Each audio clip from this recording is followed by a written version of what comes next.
जय हिंद साथियों, नमस्कार। कैसे हो? आई होप आप मस्त होगे, पढ़ाई में व्यस्त होगे। साथियों, आज की वीडियो की शुरुआत करता हूँ एक जबरदस्त मोटिवेशनल कोट के साथ कि सब्र कर बंदे, मुसीबतों के दिन गुजर जाएंगे। अरे सब्र कर बंदे, मुसीबतों के दिन गुजर जाएंगे। हंसी उड़ाने वालों के चेहरे भी एक दिन उतर जाएंगे। एक बार अपना रिजल्ट तो आने दो, एक बार फाइनल लिस्ट में नाम तो आने दो। साथियों, ये जो आज आपके ऊपर हंसते हैं ना साथियों, एक दिन इन सबका चेहरा उतर जाएगा। तो आप आज मैं रीड लेवल 1 के बारे में बात करते हैं। आज की वीडियो में जबरदस्त तरीके से संभावित कट ऑफ बताने वाला हूँ। अगर इस किसी भी विद्यार्थी का इतने नंबर बन रहे हैं तो अपने आप को श्योर मानिए। और साथियों, ये भी बताऊंगा कि रिजल्ट कब तक आने वाला है। सारी जानकारी इस वीडियो में देने वाला हूँ साथियों। तो सबसे पहले अपने को पता होना चाहिए कि जो रीड लेवल 1 में है, जो कट ऑफ में मतलब इसमें जो पद थे ना टोटल, तो रीड लेवल 1 में टोटल कितने पद थे? तो टोटल इसमें जो पोस्ट थी ना, पहले थी 15,000 थी, बाद में 6,000 पोस्ट पड़ गई थी। यानी वर्तमान में कितने हो गई थी? 21,000 पोस्ट है। 21,000 पोस्ट है पूरी। और इसके लिए जो टोटल है ना, तो आवेदन आए थे ना, वो कितने आवेदन आए थे ये भी पता होना चाहिए। तो टोटल आवेदन आए थे 2,12,259। 2,12,259 तो आवेदन आए हैं और टोटल पोस्ट है 21,000 है। ठीक है। और इसमें जो टीएसपी पद, टीएसपी के अंदर है ना, जो टीएसपी एरिया था उसके अंदर कितने पद है? 1,808 पद है, वो टीएसपी एरिया के है। इसके अलावा नॉन टीएसपी के 19,192। 19,192 जो पद है ना, वो नॉन टीएसपी एरिया से है। अब हमें टीएसपी की कट ऑफ के बारे में बात करेंगे। तो टीएसपी की कट ऑफ के बारे में बात करने से पहले आपको पता होना चाहिए टीएसपी एरिया कौन सा अपना। तो टीएसपी अपना जो दक्षिणी राजस्थान है ना, जिसमें मतलब जो टीएसपी एरिया किसे कहते हैं ये भी तो पता होना चाहिए। तो ऐसे जिले जहाँ पर 50% से अधिक आबादी पर आदिवासी लोग निवास करते हैं, उसे टीएसपी एरिया में घोषित कर दिया गया। पहले राजस्थान के केवल 4 जिले जो टीएसपी एरिया में थे, डूंगरपुर, बांसवाड़ा, प्रतापगढ़, उदयपुर। ठीक है साथियों। उसके बाद में 4 नए जिले और बन गए। तो वर्तमान में 8 जिले जो टीएसपी एरिया के अंदर आते हैं। उदयपुर, डूंगरपुर, बांसवाड़ा, प्रतापगढ़, चित्तौड़गढ़, उदयपुर, राजसमंद, पाली और सिरोही और चित्तौड़, राजसमंद। ठीक है। ये हो गया 8 जिले टोटल किया ना, तो टीएसपी एरिया में आते हैं। तो सबसे पहले तो इनकी कट ऑफ के बारे में बात करूंगा, फिर नॉन टीएसपी एरिया की बात करूंगा। ठीक है। तो टीएसपी एरिया के अंदर जनरल की कट ऑफ क्या रह सकती है, संभावित कट ऑफ बताने वाला हूँ आपको। तो साथियों, जनरल यहाँ पे ना जो आरक्षण दिया गया है, तो उस हिसाब से यहाँ की कट ऑफ बहुत ही कम रहती है, क्योंकि ये आदिम जनजाति निवास करती है, मतलब जनजातीय लोग निवास करते हैं, आदिवासी क्षेत्र यहाँ पर टीएसपी एरिया के। तो यहाँ की कट ऑफ रहने वाले कम से कम जिस विद्यार्थी के अगर 150 के अंदर से अगर जिसके है ना 72% सही हो रहे ना, 72 से 75, अगर 72 से 75% सही हो रहे ना टीएसपी एरिया के अंदर, तो वो श्योर मान के चाहिए कि वो डॉक्यूमेंट वेरिफिकेशन के लिए बुला लिया जाएगा। जनरल कैटेगरी की बता रहा हूँ। इसके बाद में जो एससी कैटेगरी ना, उसकी बात कर लेता हूँ। तो एससी कैटेगरी के अंदर जिसके 67 से 70 के बीच, 67 से 70 के बीच परसेंट सही हो रहे हैं ना, वो भी श्योर मान लीजिए, उसको भी डॉक्यूमेंट वेरिफिकेशन के लिए बुला दिया जाएगा। उसके बाद में होगी एसटी कैटेगरी। तो टीएसपी एरिया के अंदर एसटी कैटेगरी जो कट ऑफ है ना, वो आपको देखने को मिलेगी 64 से 66। जिसके 64 से 66% सही हो रहे हैं ना, वो एसटी कैटेगरी के अंदर, तो उसको डॉक्यूमेंट वेरिफिकेशन के लिए बुला लिया जाएगा। साथियों, आपको पता होना चाहिए कि जो पेपर था वो कितने नंबर का था? 300 नंबर का। टोटल पेपर 300 नंबर का था। और 1% था ना, वो 2 नंबर का था। 1% कितने नंबर का था? 2 नंबर का था, यानी 150% थे। तो ये पर्सनों की बात कर रहा हूँ मैं। तो यानी जिस विद्यार्थी के 72% से हो रहे ना, तो बेहतर वो 2 से मतलब 1% 2 नंबर का था ना। ठीक है। तो जिसके अगर 144 नंबर आए ना 300 में से, वो अपना फाइनल मान के चलिए कि उनका डॉक्यूमेंट वेरिफिकेशन के लिए बुला लिया जाएगा। ये हो गया अपनी टीएसपी एरिया की बात। टीएसपी एरिया में जनरल की जो कट ऑफ है वो कितनी देखने को मिलेगी आपको? 72 से 75% जिसके सही हो रहे हैं ना, मतलब मेल की बात कर रहा हूँ। 72 से 75% मेल की बात कर रहा हूँ जनरल कैटेगरी में, टीएसपी एरिया की। ठीक है। और एससी कैटेगरी में 67 से 70% जिसके सही हो रहे हैं टीएसपी एरिया में, वो मान के डॉक्यूमेंट वेरिफिकेशन को बुला लिया जाएगा। एसटी कैटेगरी, एसटी में 64 से 66% जिसके सही हो रहे हैं एसटी कैटेगरी से टीएसपी एरिया में, उनको भी बुला लिया जाएगा डॉक्यूमेंट। अब ये देखिए, जो ये हो गया मेल कैटेगरी का। और फीमेल कैटेगरी क्या रह सकती है? तो फीमेल कैटेगरी की इनसे 3 से 4% कम कर लेना। क्या? 3 से 4% कम कर लेना।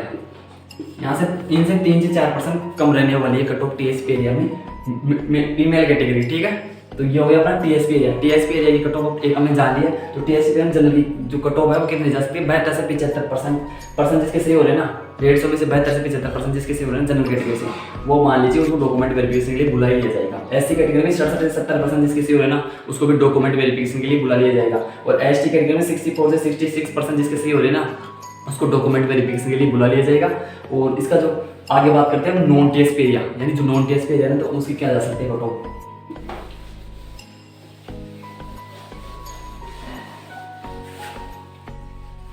अब आगे बात करते हैं नॉन टीएसपी। नॉन टीएसपी की कट ऑफ क्या जा सकती है, तो नॉन टीएसपी कट ऑफ के बारे में बात करूंगा। सबसे पहले जनरल कैटेगरी।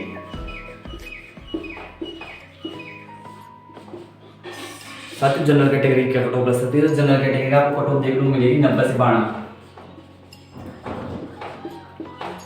जैसे अगर 90 से 92% से हो रहे ना जनरल कैटेगरी में, मेल की बात कर रहा हूँ, मेल में, तो वो अपना आपको श्योर मान के चलिए जी, उनको डॉक्यूमेंट वेरिफिकेशन के लिए बुला लिया जाएगा जनरल कैटेगरी के अंदर। और इसके बाद में होगी ओबीसी कैटेगरी। तो ओबीसी की कट ऑफ है ना जनरल के बराबर रहती है, 1-2% ऊपर नीचे हो सकता है, इससे ज़्यादा तो देखने को नहीं मिलेगा। यानी इसकी कट ऑफ देखने को मिल सकती है आपको 89 से 90 तक।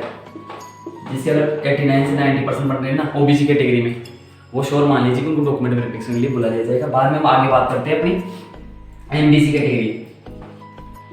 एमबीसी कैटेगरी क्या कट ऑफ रह सकती है, तो एमबीसी जो कैटेगरी है उसकी आपको कट ऑफ देखने को मिलेगी 87% से लेकर 89% तक।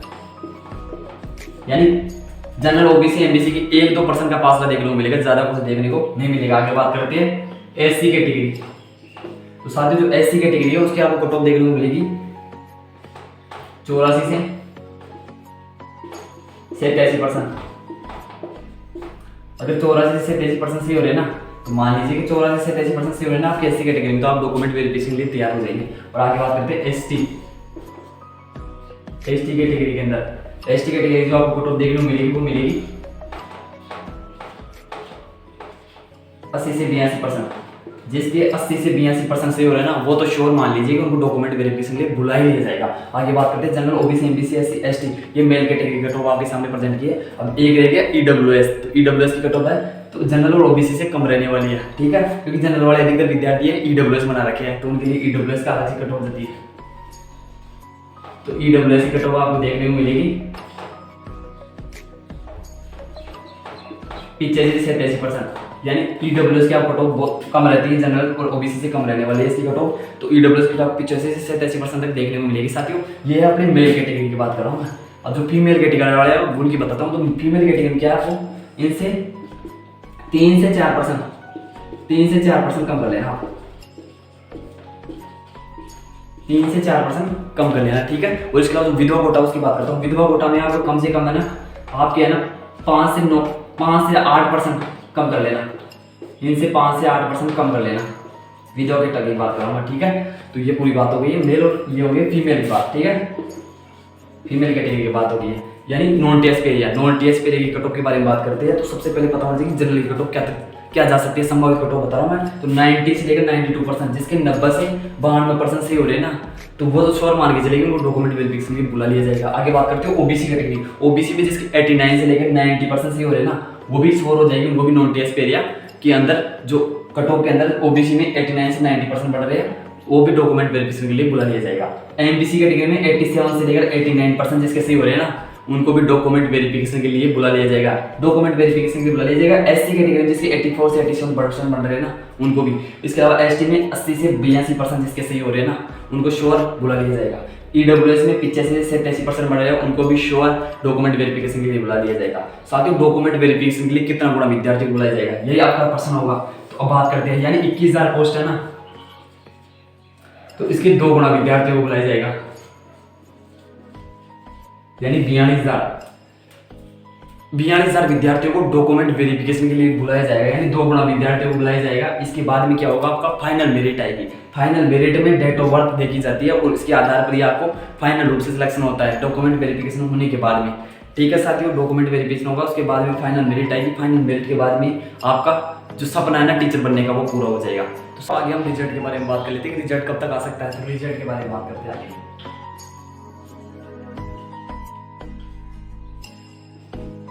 साथियों जो रिजल्ट है ना, वो आपको अप्रैल माह के जो अंतिम सप्ताह में देखने को मिल जाएगा। ये जो अप्रैल इसी महीने में आने वाला रिजल्ट, ये ध्यान रखना आप साथियों।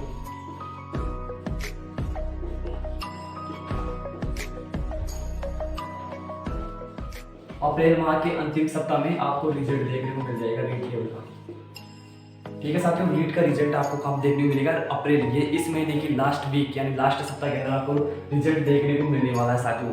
तो जो साथी अगर आपके कितने नंबर बन रहे हैं रीट लेवल 1 में, तो आप मेरे को कमेंट करके बता सकते हैं, जैसे कि मेरे को भी पता लगे कि आपके कितने नंबर बन रहे हैं, आपके चांस है या नहीं है। तो किसी साथी को अगर कोई डाउट रहता है तो फिर वो कमेंट करके मेरे को पूछ भी सकता है साथियों। तो साथियों कैसी लगी संभावित कट ऑफ ये रहने वाली है साथियों, रिजल्ट बहुत ही जल्दी देखने को मिलने वाला है आपको।